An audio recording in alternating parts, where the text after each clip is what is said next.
তিনি রাসূল পাক সাল্লাল্লাহু আলাইহি ওয়াসাল্লামের শানে নাত পড়ছিলেন। সমস্ত ভক্ত মুরিদরা আছে, দাদা হুজুরের পাশে সবাই আছে, আর সেই জায়গায় দাঁড়িয়ে দাঁড়িয়ে রাসূল পাক সাল্লাল্লাহু আলাইহি ওয়াসাল্লামের শানে নাত পড়ছেন কে? নওয়াজ হুজুর পীর কেবলা। তো নওয়াজ হুজুর পীর কেবলা যখন নাত পড়ছে, মুজাদ্দিদে জামান দাদা হুজুর পীর কেবলা রাহমাতুল্লাহ আলাইহি তিনি একটু বোকা দিলেন, তিনি একটু বিরক্ত বোধ করলেন। আর যেই বকা দিলেন, বিরক্ত বোধ করলেন, নওয়াজ হুজুর সেখান থেকে চলে গেছে। নওয়াজ হুজুর ওখান থেকে চলে গেছে। সমস্ত ভক্ত মুরিদরা যখন চলে গেল, হুজুর আমার বাড়িতে চলে গেলেন। কিন্তু নাজমুস শাহাদাত সিদ্দিকী হুজুর তিনি যখন বাড়িতে ফিরছেন না, দাদি আম্মারা বলছে কি ব্যাপার, ছেলে কোথায়? বলে আমি এইরকম নাত পড়ছিল, আমি একটু বকা দিয়েছি, কোথায় গিয়েছে জানি না। নবীর সঙ্গে সম্পর্ক তৈরি করলে লাভ কোন জায়গায় হয়? এখন তো স্টেজে গজল হয়, ও তো ডিজে। এই যে গজল হয় এসব তো ডিজে। আমরা আনন্দ করার জন্য একদিন গজল দেই, আপনারা হয়তো দেননি, কিন্তু অনেক জায়গায় স্টেজ করে এত সুন্দর করে। সে গজল মানে বড় বড় শেয়ানা মেয়েদেরকে নিয়ে স্টেজে, যাদের কণ্ঠ হারাম তাদেরকে দিয়ে এই স্টেজ গুলো নবিয়ানা জলসায়। তারপরের দিন কিন্তু একদম কোরআন হাদিসের বড় বড় গাররা গাররা আলেমদেরকে নিয়ে ওয়াজ হবে, কিন্তু তার আগে দেওয়া হচ্ছে কি বড় বড় শেয়ানা মেয়েদেরকে নিয়ে এখানে ডিজে চালানো হচ্ছে। অত গজল না, অত গজব। কি ভুল বললাম নাকি? গজলগুলো একটু শুনবেন। নাজমুস শাহাদাত সিদ্দিকী হুজুর আমার আমার নবীকে কতটা ভালোবেসেছে।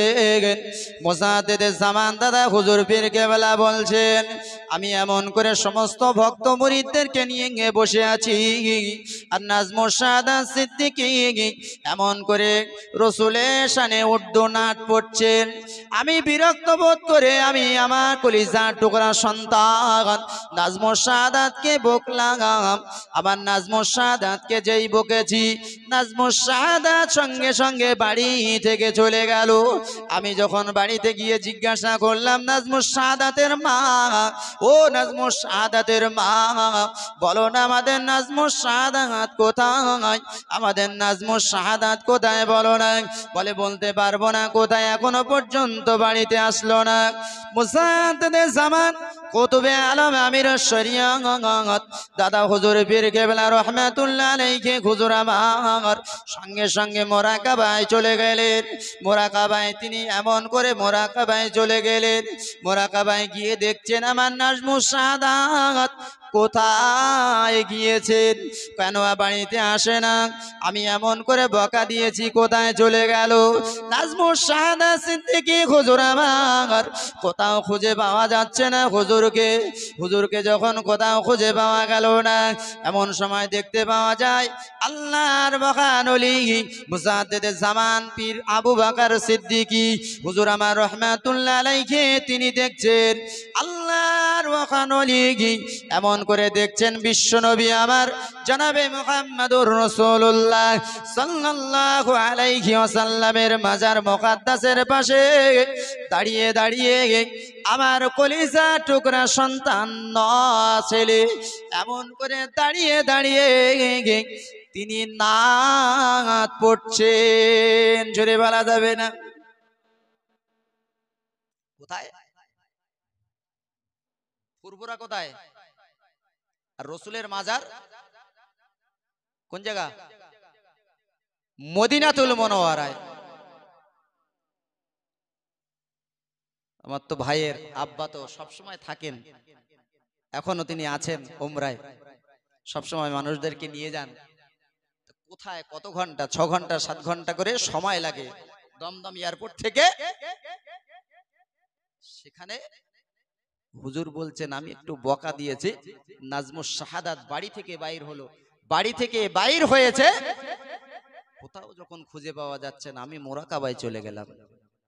আমি চিন্তায় কোথায় যেতে পারে, আমার তো খারাপ ছেলে না, এ তো খারাপ জায়গায় যাবে না। আমাদের ছেলেদের বকলে কোথায় যায়? এ বন্ধুর বাড়ি ও বন্ধুর বাড়ি, নাই কোন বান্ধবী পাতিয়ে রেখেছে তার বাড়ি গিয়ে একবার উঠে গেল, যার যাবো না বাড়ি। কি তাই তো নাকি? আমার তো ছেলে সে ছেলে না, কোথায় গেল? মুজাদ্দেদে জামান পীর আবু বকর সিদ্দিকী হুজুর বলছেন, আমি এমন করে দেখতে পেলাম চোখটা বন্ধ করে আমার কলিজা টুকরা সন্তান নাজমুস শাহাদাত, নাজমুস শাহাদাত এমন করে আমার রাসূলুল্লাহর মাজারের পাশে দাঁড়িয়ে দাঁড়িয়ে নাত পড়ছে। আমি শুধু চিন্তিত হয়ে গেলাম, আমার কলিজার টুকরা সন্তান নাজমুস শাহাদাতের কি ব্যাপার? ফুরফুরা জমিন থেকে মদিনাতুল মুনওয়ারা এতটা পথ, মদিনাতুল মুনওয়ারা এতটা পথ কিভাবে চলে গেল? এতটা পথ কিভাবে তিনি গেলেন? আমার কলিজার টুকরা সন্তান কিভাবে গেল? এই চিন্তা তিনি করছেন। তিনি রাত্রিতে ঘুমিয়ে পড়েছেন, তিনি চিন্তা করতে করতে ঘুমিয়ে পড়েছেন। হঠাৎ করে দেখতে পেলেন মোরাকাবা খানাতে হুজুর আমার যখন ঘুমিয়ে পড়েছেন, স্বপ্নের ভিতরে জানতে পারলেন আল্লাহর নবী বিশ্ব নবী আমার হাবিবুল্লাহ জনাবে মুহাম্মদুর রাসূলুল্লাহ সাল্লাল্লাহু আলাইহি ওয়াসাল্লাম এসে হাজির হয়েছেন।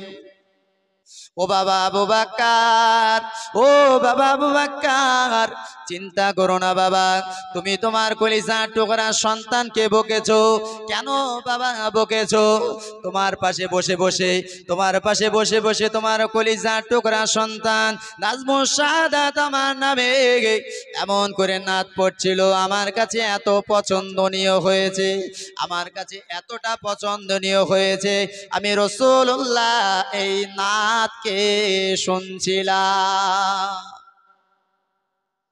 ও বাবা আবু বকর, ও বাবা আবু বকর, তুমি যখন নাজমুস শাহাদাতকে বললে ও নাজমুস শাহাদাত তুমি এখন নাত পড়ো না, আমি রাসূলুল্লাহ মনক্ষুণ্ণ হয়েছিলাম। নাজমুস শাহাদাত যখন চলে গেল, আমি আল্লাহর কাছে ফরিয়াদ করলাম, আল্লাহ ও রব্বুল আলামিন, ও রব্বুল আলামিন, আল্লাহ আপনি নাজমুস শাহাদাতকে আমার কাছে এনে দিন। নাজমুস শাহাদাতের নাতটাকে আমি রাসূলুল্লাহ শুনবো। জোরে খাবে না? আর একটু জোরে খাবে না? নারায়ে তাকবীর, নারায়ে তাকবীর, নারায়ে তাকবীর। আমি নাজমুস শাহাদাতের নাতটা শুনবো। আল্লাহ তুমি নাজমুস শাহাদাতকে আমার কাছে এনে দাও। আমি আল্লাহর কাছে দোয়া করেছি। ও জওয়ানেরা, যুবকেরা, নাজমুস শাহাদাত যখন আমার কবরের পাশে দাঁড়িয়ে দাঁড়িয়ে, আমার মাজারের পাশে দাঁড়িয়ে দাঁড়িয়ে যখন নাতটা পড়ে, আমি রাসূলুল্লাহ এমন করে সুন্দরভাবে ঠান্ডা বেড়ে নেগে আমি শুনতে থাকি নাজমুস শাহাদাতের মুখের নাতটা। এরপরে কোনদিন মুসাদ্দেদে জামান দাদা হুজুর পীর কেবলা রহমাতুল্লাহ আলাইহি তিনি কোনদিনের জন্য আর নাজমুস শাহাদাতকে কোনো কিছুই বলতেন না। নাজমুস শাহাদাতকে আল্লাহ এত ক্ষমতা দিয়েছিলেন, এত ক্ষমতা দিয়েছিলেন, একদিন হুজুর আমার বসে আছেন, মুজাদ্দেদে জামান বলছে, বাবা নাজমুস শাহাদাত একটা তাবিজ লেখো তো। তাবিজটা লিখছে, আর একটা জেন এসে ওই কলমটা চিপে ধরে লিখতে দিচ্ছে না।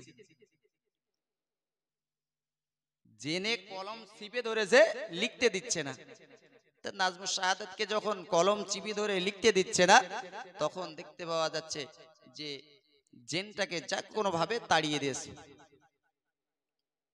সেই জেনটা মুসাদ্দেদে জামান দাদা হুজুর পীর কেবলা রহমাতুল্লাহ আলাইহি তিনি বসে আছেন নামাজের জন্য, আর ওই জেনটা উপর দিয়ে মুসাদ্দেদে জামান দাদা হুজুর পীর কেবলা রহমাতুল্লাহ আলাইহির মাথার উপর দিয়ে উড়ে যাচ্ছে।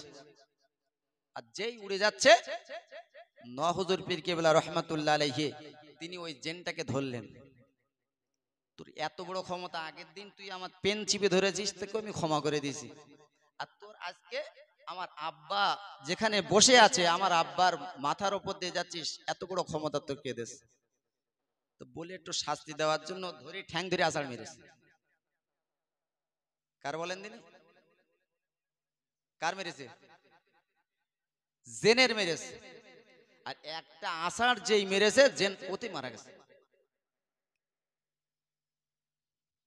মানুষ না বলো, জেনের ক্ষমতা কি কম না বেশি? জেনের ঠ্যাং ধরে এমন আছাড় মেরেছে, শাস্তি দেওয়ার জন্য জেনটা মারা গেল।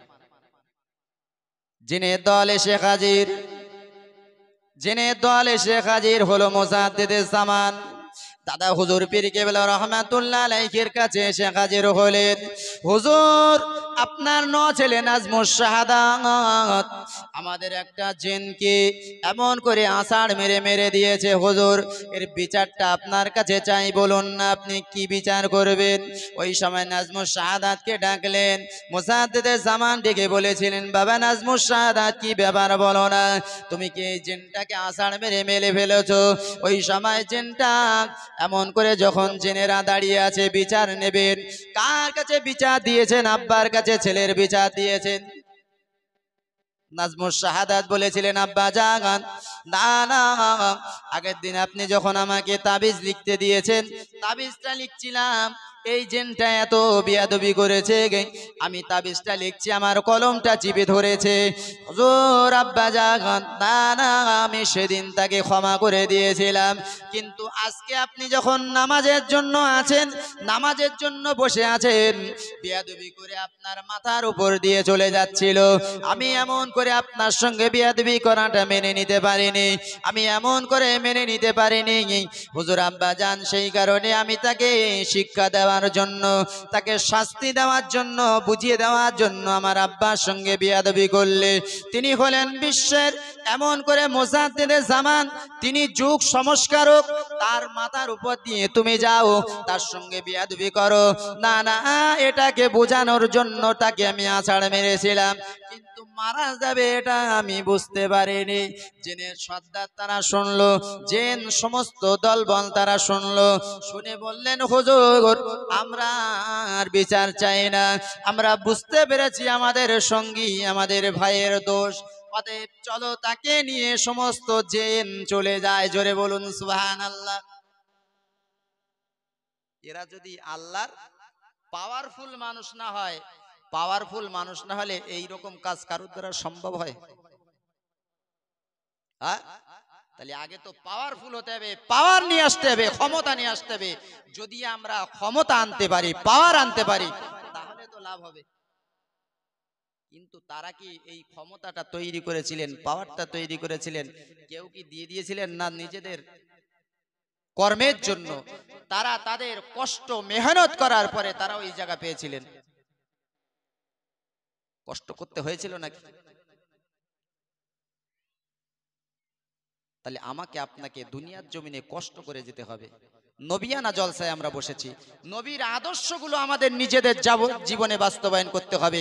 নবীর ভালোবাসা মানে লক্ষ টাকা খরচ করে আপনি জলসা দিলেন, এর নাম নবী দিবস নয়, এর নাম নবী প্রেমিক নয়, এর নাম নবীর ভালোবাসা নয়। আপনি 100 দানা কি 1000 দানা তসবিহ নিয়ে সারাদিন পড়ছেন, নবী তোমার ভালোবাসি, নবী তোমার ভালোবাসি, এর নাম নবী দিবস নয়, এর নাম নবীর ভালোবাসা নয়। যদি আপনার নবীর সঙ্গে মহব্বত করতে হয়, নবীকে যদি প্রকৃত ভালোবাসতে হয়, তাহলে নবীর রেখে যাওয়া 63 বছর জীবনের আদর্শটা আপনার জীবনে প্রথমে বাস্তবায়ন করতে হবে। যদি আমরা করতে পারি, তাহলে সেটাই আমার আপনার জীবনে লাভ হবে, সেটাই আবার আপনার জীবনের জন্য নাজাতের ওসিলা হয়ে যাবে। জোরে বলুন সুবহানাল্লাহ। তাহলে রেখে যাওয়া আদর্শগুলো আমাকে আপনাকে মেনে চলতে হবে। রসুলের সাহাবারা তারা আদর্শ মেনেছেন, রসুলের রেখে যাওয়া আদর্শগুলো তারা মেনেছিলেন, কিন্তু আমরা আমাদের জীবনে বাস্তবায়ন করতে পারিনি। পেরেছি বাবু? আমরা পারিনি। রসুল পাক সাল্লাল্লাহু আলাইহি ওয়াসাল্লাম যে জিনিসগুলো নিষেধ করেছেন, সেই জিনিসগুলো আমরা সমাজে সেগুলো দেখছি, আমাদের ভিতরে আমাদের সেগুলোই সব বিদ্যমান। 4 ইমামের এক ইমাম, ইমাম মালিক রাহমাতুল্লাহ আলাইহি, তিনি আমার নবীকে ভালোবেসেছেন, তিনি আমার নবীকে এতটা মহব্বত করেছেন, আমার রসুল দুনিয়ার জমিনে যখন বিদায় নিয়েছেন, তারপরে রসুলের কাছে গিয়েছেন ইমাম মালিক রাহমাতুল্লাহ আলাইহি। কিন্তু যখন গিয়েছেন আমার রাসূলুল্লাহর দরবারে, যখন গিয়েছেন, তিনি হজ করার জন্য যখন গিয়েছেন, তখন মক্কার জমিন থেকে মদিনার জমিনে তিনি যেতেন পায়েতে জুতো পায়ে দিয়ে তিনি যেতেন না। আমার নবীকে এতটা ভালোবেসেছেন,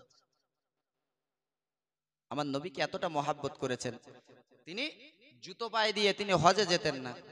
হজে গিয়ে মরুভূমির উপরে যারা গিয়েছেন তারাই জানেন মরুভূমির কত উত্তপ্ত বালি, সেই বালির উপরে যখন তিনি যাচ্ছেন, যাওয়ার পরে তিনি পায়ে জুতাটা তিনি দিয়েতেন না, তার উত্তপ্ত বালুর তাপে তার পায়ের ফেটে রক্ত বাইর হতো, পুজ বাইর হতো, তারপরেও তিনি পুজ বাইর হওয়ার পরেও তিনি জুতোটা পায়ে দিতেন না। ভক্ত মুরিদরা ধরে ফেলতেন, হুজুর কি ব্যাপার?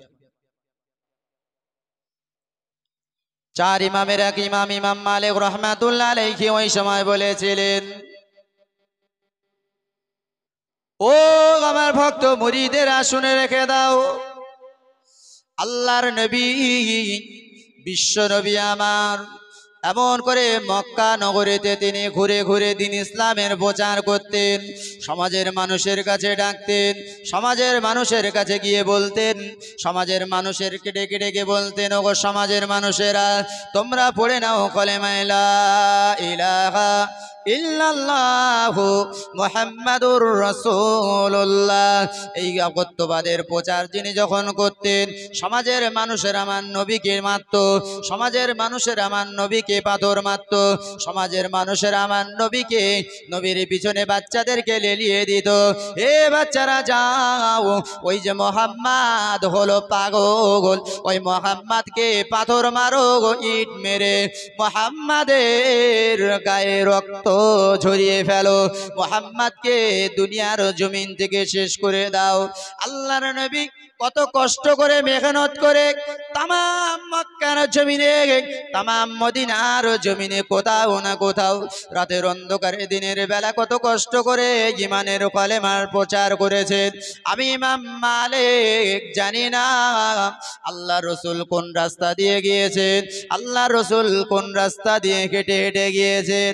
আমি ইমাম মালিক যদি আমার পাটা আল্লাহর নবী যে জায়গাটায় দিয়েছেন ওই জায়গাতে যদি আমার পা মোবারক পড়ে যায়, আমার পাটা যদি পড়ে যায়, তাহলে আল্লাহর নবীর সঙ্গে বেয়াদবি করা হবে। তাহলে কাল হাসরের মাঠে ময়দানে মাশরে আমি ইমাম মালিক কেমন করে নবীর সামনে মুখ দেখাবো? এই কারণে আমি ইমাম মালিক জুতা পায়ে দিই না। তাহলে আমাদের ভালোবাসাটা কি মনে হচ্ছে ওর কাছে? কত মানুষ জুতো পায়ে দিয়ে মসজিদে যাচ্ছে স্ট্যান্ডার্ড বজায় রাখতে গিয়ে, কি ভুল বলছি নাকি? ও জওয়ানেরা, যুবকেরা, ইমাম মালিক রাহমাতুল্লাহ আলাইহি হুজুর আমার যখন মক্কা ছেড়ে মদিনায় চলে যেতেন, আমার রাসূলুল্লাহর মাজার জিয়ারত করার জন্য, আল্লাহর নবীর মাজারটা যখন জিয়ারত করার জন্য চলে যেতেন, দেখতে পাওয়া যেত ওই জায়গাতে আল্লাহর নবী সাল্লাল্লাহু আলাইহি ওয়াসাল্লামের মাজারটা দেখা যায়। ওই নবীর মাজার তার আগে থেকে ঘোড়ার পিঠ থেকে নেমে যেতেন, তিনি ঘোড়ার লাগামটা ধরে তিনি হেঁটে হেঁটে চলে যেতেন। ইমাম মালিককে জিজ্ঞাসা করা হলো, ওগো আমাদের ইমাম, হুজুর আপনি কেন ঘোড়ার পিঠ থেকে নেমেছেন? হুজুর আপনি কেন ঘোড়ার পিঠ থেকে নেমে হেঁটে হেঁটে যান? ইমাম মালিক ওই সময় বলেছিলেন, বাবা ও ভক্ত মুরিদরা শুনে রেখে দাও, জেনে রেখে দাও, আল্লাহর নবী বিশ্ব নবী আমার ওই মদিনার নীল গম্বুজের নিচে শায়িত আছেন। হুজুর আমার ওই নীল গম্বুজের নিচে শায়িত আছেন। না না না, যদি আমরা এমন করে ওই জায়গাতে আমার ঘোড়াটা চালিয়ে আমার রাসূলুল্লাহর পাশে যাই, ওই ঘোড়া যখন ছুটবে, ঘোড়াটা যখন ছুটবে, ঘোড়ার পায়ের ধুলা বালিগুলো যদি উড়ে উড়ে আমার রাসূলুল্লাহর মাজার মুকাদ্দাসে গিয়ে পড়ে, আমার রাসূলুল্লাহর সঙ্গে বেয়াদবি হয়ে যাবে। যদি রাসূলুল্লাহর সঙ্গে বেয়াদবি হয়ে যায়, আমি ইমাম মালিক কাল হাসরের মাঠে ময়দানে মাশরে গিয়ে কেমন করে মুখ দেখাবো? তাই আমি জুতো পায়ে দিই না, তাই আমি ঘোড়ার পিঠে উঠে না উঠে ঘোড়াকে নামিয়ে দিয়ে ঘোড়াকে লাগামটা ধরে আস্তে আস্তে হেঁটে যাই, যেন আমার ঘোড়ার পায়ের ধুলাগুলো আমার রাসূলুল্লাহর মাজার মুকাদ্দাসে না যায়। জোরে বলুন সুবহানাল্লাহ। কবিতার ভাষায় বলছে, ওই মদিনার ধুলা বালি সুরমা বানাবো, ওই মদিনার ধুলা বালি সুরমা বানাবো, সেই সুরমা চোখে দিয়ে রাসূল দেখিব। জোরে হবে না সুবহানাল্লাহ? আর একটু জোরে হবে না? কবি কত সুন্দর ভাষায় বলছেন, ওই মদিনার ধুলাবালি সুরমা বানাবো, সেই সুরমা চোখে দিয়ে রসুল দেখিব। অরফাগানা লাকা যিকরক, কোরআনে বলিছেন আল্লাহ পাক। অরফাগানা লাকা যিকরক, কোরআনে বলিছেন আল্লাহ পাক। ওই নবীজির নূরানি চেহারা, ওই নবীজির নূরানি চেহারা আমরা সবাই দেখিব, সেই সুরমা চোখে দিয়ে রসুল দেখিব। আল্লাহুম্মা